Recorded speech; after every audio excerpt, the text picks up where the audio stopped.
All right, we're going to continue with the board, this one. But first, I'm going to go back to November and I have to refresh myself because after a certain amount of time, all this stuff starts running in together to me. I just lose my ability to know what's happening because time. I don't know. Time is like a concept that almost doesn't exist to me. It's just one long day that just keeps happening over and over. But here's what happened in November. We had an opportunity to learn about the role that FAIR plays in terms of the financial organization, in terms of supporting the operations of the agency. And at the conclusion of that time, each of the board members were asked to provide me with their thoughts on what they needed the staff to provide in order to make an informed decision about whether or not the agency should move forward at some point in the future on a fair increase.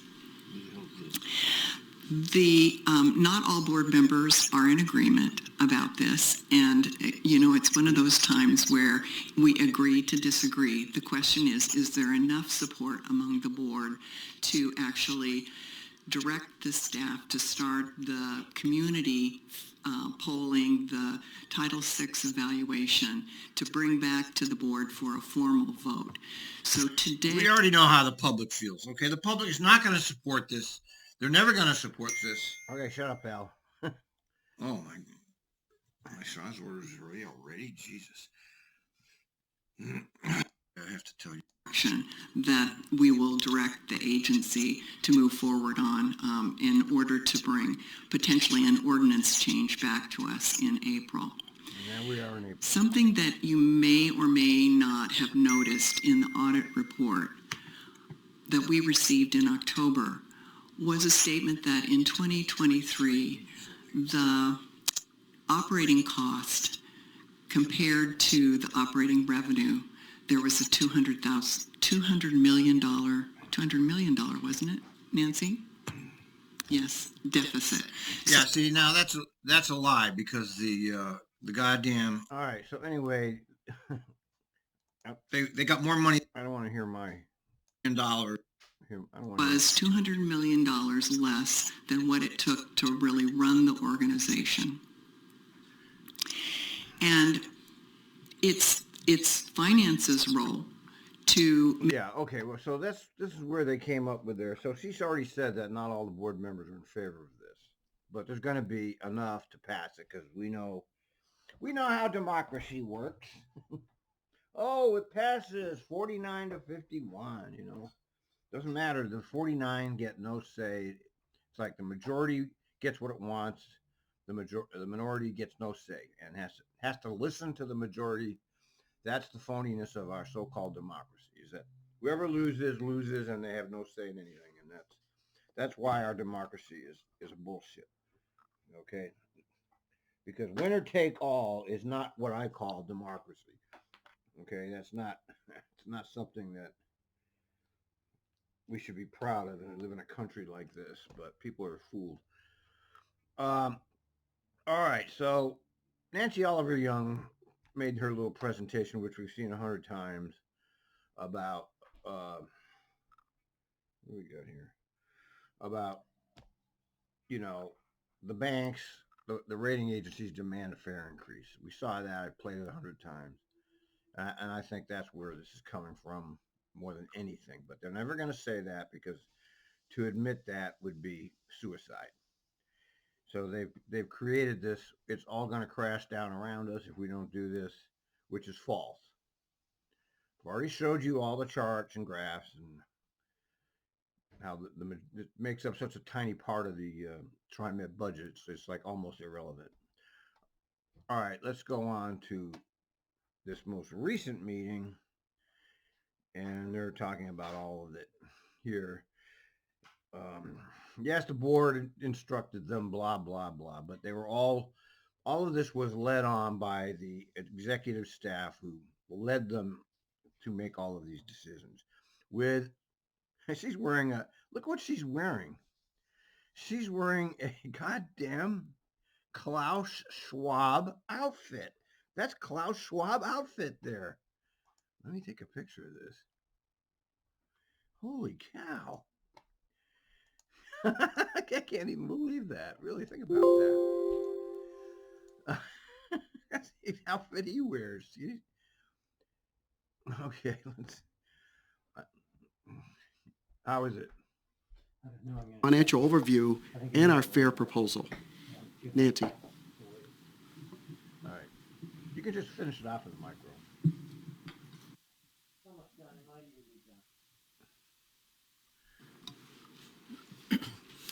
Good morning, President Simmons and members of the board.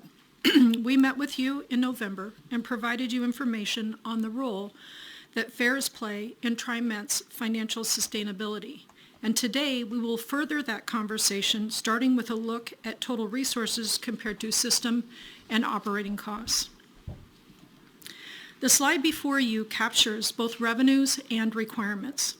The colored bars represent TRIMET's major resource categories compared to operating and system costs represented in the blue and purple lines, respectively. The resources include passenger fares, employer payroll taxes, operating grants that include STIF, Lyft, and other operating revenues such as advertising. Let's expand this here. Let's look at this. Okay, the green is the passenger fares. Now, Jason and me I just had a huge argument with him about all of this stuff here. This mango orange juice is good. Yeah. So if you go all the way back to 2010, it's 100 million, 100 million, 100 million.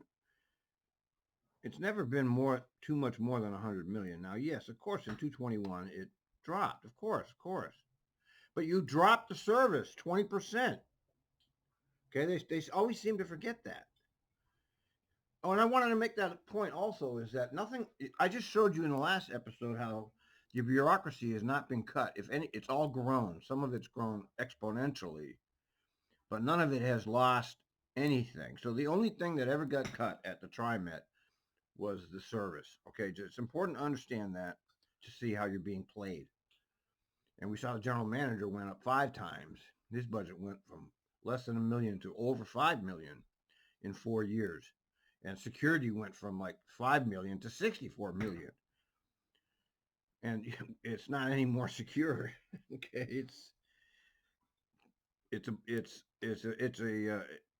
farce. It's a joke. And federal stimulus funding. This slide demonstrates that TRIMET's major sources of revenue, with the exception of passenger fares, have continued to increase every year for the past decade. Passenger fares have not kept pace with the increases in our operating costs. Fiscal year 2019... it has increased, but you can't tell on the chart, really. It looks like it's been pretty steady, a little bit over 100 million. And we all know that ridership has been going down on TRIMET before the COVID. was the first year that total resources did not keep pace with our system requirements. So here they have this. This is the stimulus funds, but they cut the service 20%. Okay, so here's the operating. Look at this. Okay, well, look at this. This is the system operating costs. It's at the operating costs, according to this chart, were the highest in 2021, because it even went. What is this blue line? What is this? Operating grants. This is stimulus. Just look at the top of the charts, okay? Operating costs. All right. So why did operating costs go up in 20, 21, and 22 when your service was down 20%? You were short 300 operators for 2 years, which is the equivalent of $30 million per year. So that's $60 million that they saved. See, this doesn't make sense to me. Requirements, which is also the timing of when staff had initial discussions of possible future year deficits.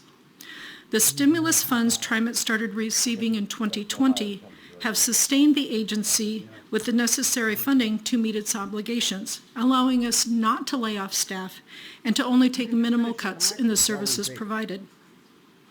However, that stimulus funding is a one-time only funding source, and we will have depleted those funds by the end of fiscal year 2024. In May, Yeah, see this, if you cut the service 20%, why did the operating costs go up each of these years? See, this is what doesn't make sense to me. I don't see any decrease in operating costs as a result of the 20% cut in service. May of 2022, we presented to you that after 2029, TriMet will be forced to address. Yeah, see, here you go, 2029, so they go way out. They did this in 2007, 2008, and 2012. In 2008, they threatened to lay off the operators. Those of you who were there remember that. And then in 2012, they cut our benefits, ended the pension, got rid of all the cheap fares, and said, if we don't do this, we're going to be cutting service by 2020. So they're using the exact same baloney. In 2029, if we don't do this, that's baloney, because nobody knows what's going to be going on in 2029. So this is false. Okay, I hope people can see how you're being conned here. We don't have any idea what's going to happen in the next 6 years. Financial shortfalls. With both a very optimistic projection of the employer payroll tax combined with the proposed fare increase, TriMet may be able to kick that can down a few years beyond fiscal 2029. Okay. However, without... So, yeah, but I mean, let's also remember that the fares is 6% of the total TriMet budget. So 94% of the TriMet budget is not fares. What about that money? What about that? How come there's no discussion about how to reallocate that? Why are they not talking about that? Why is the management expanded in all this time? We've shown you that. Without the fare increase, we will face that shortfall 1 to 1.5 years prior. In the previous strategy meeting, we heard questions around... See, I just don't believe her. I think she's actually lying. I really think she's lying. I'm sure they've come up with some way to rationalize what she's saying. I'm sure there's some, but it doesn't make sense. Okay, it's got to be a lie. On the different revenue sources and whether TriMet has looked to all possible revenue streams for additional funding. The graph displayed summarizes the continuing revenues. That includes funding from our business community in TriMet's footprint, federal formula funding, state payroll taxes, state and local operating grants, and other sources of continuing revenues such as advertising and the sale of clean fuel credits. What is not included, but is pivotal to TriMet's ability to deliver the services and infrastructure required, is how well TriMet staff have been in shaking the couch cushions for additional funding. Since 2014, TriMet has been awarded almost $1.2 billion in discretionary competitive funding. That's $1.2 billion. Those funds... That's a hell of a lot more than I thought they got. ...have been dedicated to capital projects, including the Red Line. Yeah, the Red Line. We didn't need that. See, there you go. The Red Line was not necessary, folks. That's a pork barrel for Stacy and Whitbeck. Nobody needed that. Positive train control, fixed route buses, division transit, forward together, operator safety. Forward together? What's that? That's a bunch of planners? Operator safety? Like what? You didn't even put in good shields. And rider awareness and other projects. While TriMet has... In other words, we blew the money on shit that nobody needed. A grants team dedicated to identifying and locking in those competitive grant opportunities. The business community through its employer payroll tax, employees through the employee payroll tax, federal, state, and local governments have all increased funding to TriMet year over year. The one source that has not increased in kind is the passenger fares. Yes, that's correct. And these are the lowest of the lowest people on the economic ladder. And why aren't you talking about that, Miss Six-Figure Executive who needs a new hairdresser? She does look like a bookworm, doesn't she? This is what a financial person looks like. Also competing for funding is TRIMET's State of Good Repair initiatives. With an aging infrastructure, additional funding will be required beyond what's currently forecasted if we are to meet the federal requirements. We currently forecast $30 million in general funding annually for the State of Good Repair. If TRIMET were to forecast funding for State of Good Repair at $80 million, our financial forecast cliff would move closer by 3 years. The optimum funding. Now, I want to remind you that the fare increase is going to generate very little extra money. Okay, the budget says 6% of the total TriMet budget. Well, there goes that squirrel. Boy, is he a goddamn! I don't know how he's eating suet. It's in a cage. I forgot. I'm sorry. For State of Good Repair is upwards of $235 million per year for the next 20 years. If we were to forecast based on that projection, our financial cliff would hit in fiscal year 2026. I don't believe her. I think she's lying. That assumes, though, that some of those expenses could also be covered with discretionary funding. Just want to pause here, see if there's any questions or comments.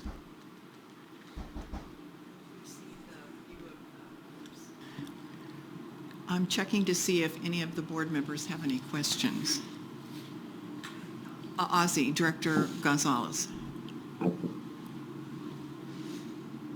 Thank you. Can you hear me okay, Yes. first of all? Yeah. Sound check. I see him. Okay. Thank you. Thank you, Nancy, for this overview. Could you say of what you think has led to the change in the proportion between operating cost total system cost since 2010? It seems as though those lines are getting farther, and 2010 system operations were about just under 75% of overall, where it looks closer now to just above 50%. So is this something? Can you please help us understand that? Yes, Director Gonzalez, I do have a slide coming up talking about specific system expansions that we've made, but just to touch. Now, I was railing against all those expansions way back when they were doing them. We're talking about light rail expansions that ended up wrecking the bus service. It's a combination of both inflation and increases in service and all the expansions and enhancements that we've made in the system. Like what? Like what? The only expansions they had were like the Orange Line. What else? Nothing. They added a couple of buses late at night. That was it.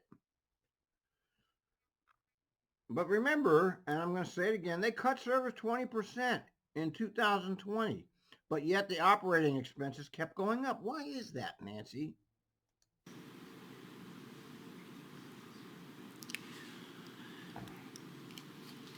I'm looking to see if there are any other questions or comments. Director Way? Thanks. I do have a question. So with the bar chart that we're seeing on slide 2, I think my assumption is that passenger fares and the decrease is also related to ridership, right? Obviously. Yes. Pandemic happened. Obviously. There were just less riders in our system. Right. So how would ridership play into this equation moving forward? Is there a plan to increase ridership to again make up for some of the lost revenue? Director Way, that's a great question, and yes, if you have had the opportunity to review our business plan, we have a number of initiatives specifically targeted on increasing ridership, and I know that JC is here and could speak more specifically to those initiatives. Thank you. I'm just worried that if we were to... All JC has is bullshit, okay? You're not going to get the ridership back until you get actual service that people can use. And you don't have that. You don't have that. Maybe you're like, there's 57 or 72 because those are the highest transit-dependent ridership lines. to go with the fare increase this spring, and we're still not seeing ridership numbers go up, Right. but see this kind of stagnated line, Yes. wouldn't that defeat the purpose, right, Yes. of increasing fares? Yes, yes, she got it. Good point. She's got them. She's got them. She's got them. So, So I appreciate Don't go so. You're right, Kathy. You're absolutely correct. the question. So it's not just about increasing the fares and bringing the ridership back. That is absolutely pivotal to increasing the fare revenues overall. But we have ongoing operating costs and responsibilities to maintaining our system that requires additional funding. What a shitty answer that is. She couldn't come up with an answer. the additional funding from fares. Yes. Yeah, Okay. but it's tell them how much it is. It's going to be like $1 million or something. It doesn't add up to much, and the cost of enforcing the fare is higher than the fare.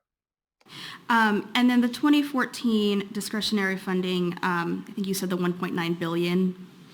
1.2. 1.2 billion. So how much of that have we spent down, and how much do we have left over? That has been fully utilized Okay. within our system. Yeah, they spent every penny, but they had like a $700 million balance. I saw their chart. It said there's an operating fund balance of $700 million. I don't know. I assume that means it's money that's left over. I don't really know. I mean, they don't make it easy to understand their budgets. Great. So that funding is null. We don't have that anymore. Correct. Okay. Yeah, we don't have it. It's gone.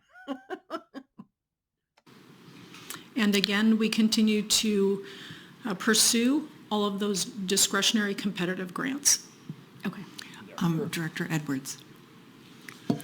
Thank you. I have a concern, and I think it's really comes back to the board, because I don't think we gave you all the parameters or have you look at everything that we should be looking at in regard to a fare increase. And when I say that, I think that perhaps, and we've had some testimony to that, about restructuring our system in regard to who pays what and how much they pay. And I think that that's something that should be explored as well before we get to this final fare increase, because that will allow us to still increase the fare, but it won't be so burdensome on folks that are either low income or seniors or folks that are have mobility issues as well. And I think those should be some considerations that we look at in regards to our fare. Yes, I think there's got to be a way to not increase the fare for the lowest economic strata in the district. If you don't want to do free, at least don't raise their fare. And there goes that squirrel. Go get him. So it's just not a blanket fare Yeah. increase, because our customer Go get base is 'em. not just everybody didn't fit into that same Bang out the box. window. Director Edwards, I believe that John's presentation is going to address those concerns. Director Bauman. Oh, Bauman. Yes, thank you. I had Nancy, I just wonder if you could recap. I believe you said that in 2029, current projections are that there would be a shortfall in 2029. Yeah, yeah. With a fare increase that will be delayed for a few years. They're so full of lying pieces of shit. You said without, so, go ahead. I was going to say, with a combination of a very optimistic view of the strength of our employer payroll tax combined with the fare increase, we can push that out several years. Yeah, see, this is your typical, this is like, we're not going to be able to fund Social Security in 2029. And we're not going to be able to provide Medicare. This is the same playbook, folks. The same exact playbook. They all use the same playbook. We don't have the money. It's nowhere to be found. We're going to go broke. The whole system's going to collapse. It's all lies. It's all lies. Okay, thank you. I wanted to be sure I had that. And then you said without a fare increase. Well, tell me what the 2029 shortfall, what the assumptions are there. Yeah. So with the optimistic view of our employer payroll tax combined with the increase in the fares, we will be able to push out the financial cliff a couple years. Financial cliff. You know, I wouldn't be laughing so hard at this if I hadn't heard it already before. It's the exact same playbook we heard in 2012, exact same. If we don't include a fare increase, then that backs that up a year to a year and a half. Yeah, sure. A financial cliff. Let me show you the financial cliff.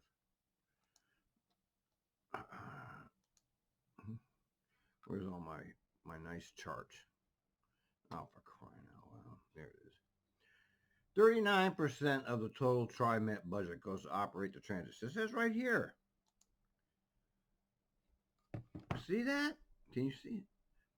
The financial cliff, when we have only less than half of our goddamn budget is spent on operations, and you're talking about the financial cliff. I mean, they must think we're completely stupid.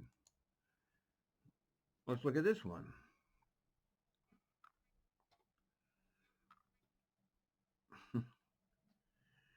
Okay. Here's the total budget here. 6%. This is including the fare increase.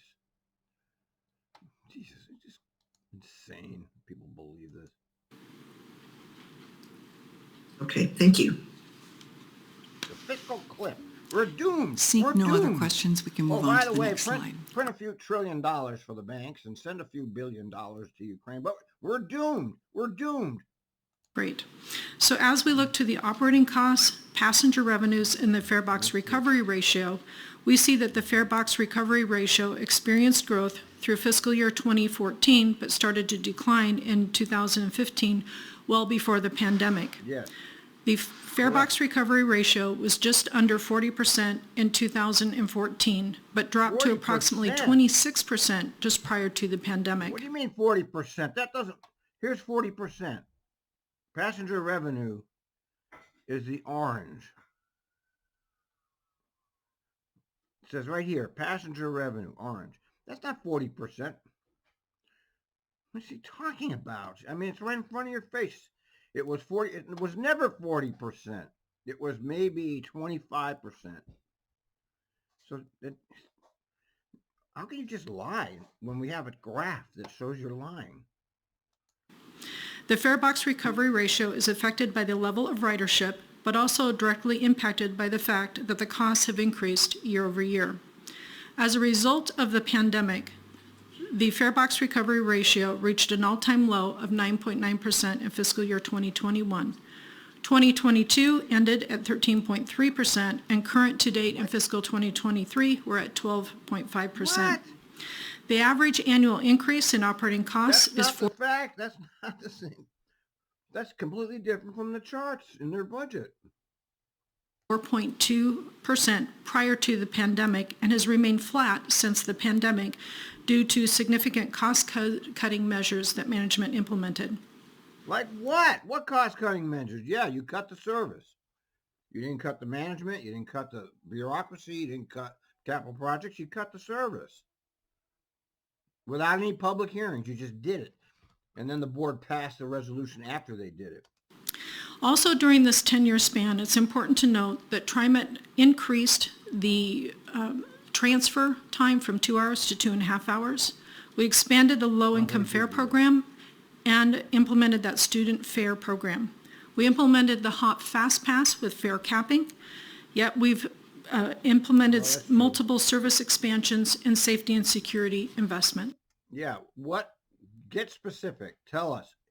I want to hear the specifics of your service expansions and your safety and security. You bought it. Yeah, you got a whole bunch of gangs running around doing nothing is what we see. Done? Okay. I don't know, that took part of it. Does the board have any questions on this particular slide? It was kind of rubbery. Seeing none, we can proceed. Oh, I'm sorry. I had a question, pardon me. You know, I can't see you because John is right in your way. So what is this? I know, I see John, so maybe... Right, this is going to take a long time to get through this because it's such a complicated mess, but I have something else I got to do here, so I'm going to cut it right here.